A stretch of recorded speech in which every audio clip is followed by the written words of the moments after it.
Hey, it's Pastor Dan from Dexter Gospel Church with another Proverbs Practical, coming from a day and time when it is very warm, so I thought the Hawaiian shirt was the way to go today.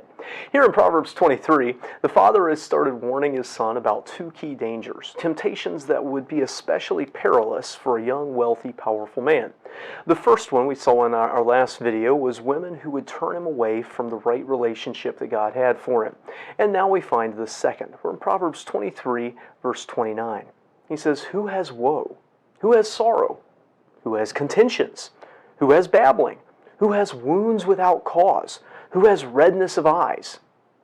Well, whoever this is, you kind of have to feel bad for them. They got problems. So he begins to warn of the depth of another real danger to a young prince.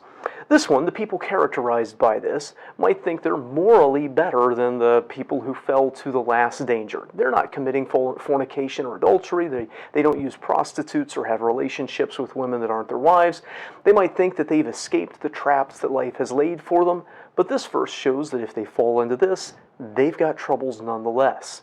They're miserable. They have woe.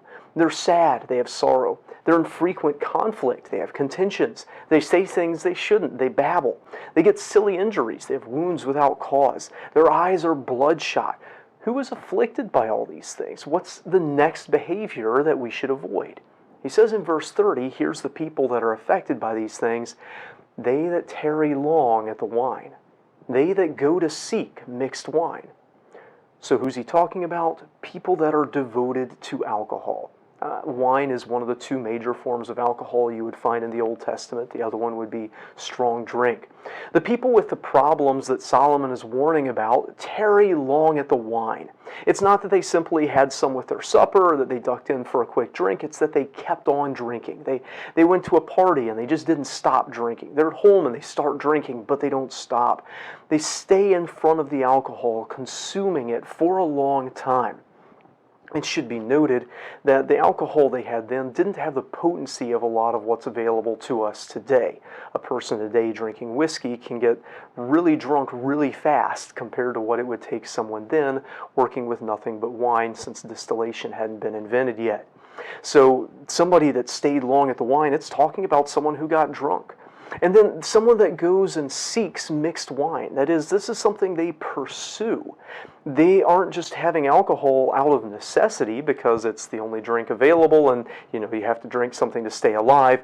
It's not even that they're drinking it out of convenience. It was just the only thing that the store happened to have that day.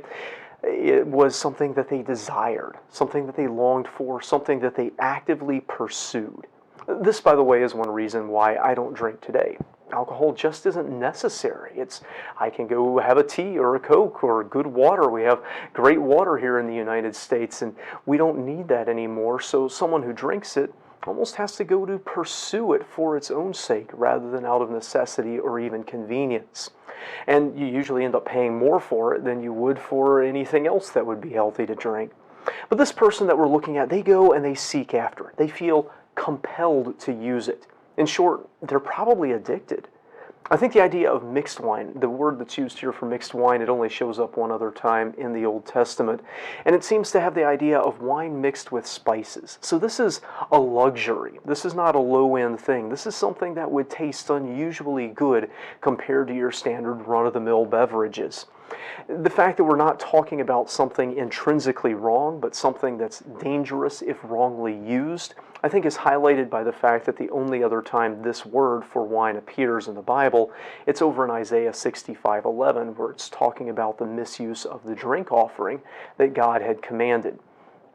The poor may not have had time to tarry long at the wine. He has to work to survive. He might not have the money to pursue the finest of wines, the spiced and mingled wines. But the rich and powerful, he would have both. He could have the time to linger long enough at it to get drunk, and he would have the resources to go and seek out the finest of it. Just like the prostitute and the strange woman, his position and possessions made these particular temptations all the stronger and more dangerous to him. He would have access to a stronger temptation than most would. So the father here wants to make really sure that the son is clear on the dangers represented. So what's his advice? How's he supposed to handle this? Well, we'll have to see that in our next video. I hope this video is a help to you. If it is, hit the like button. And if you haven't already, subscribe to our channel for more content from the Scriptures. Until next time, I hope you stay well and avoid the dangers of alcohol.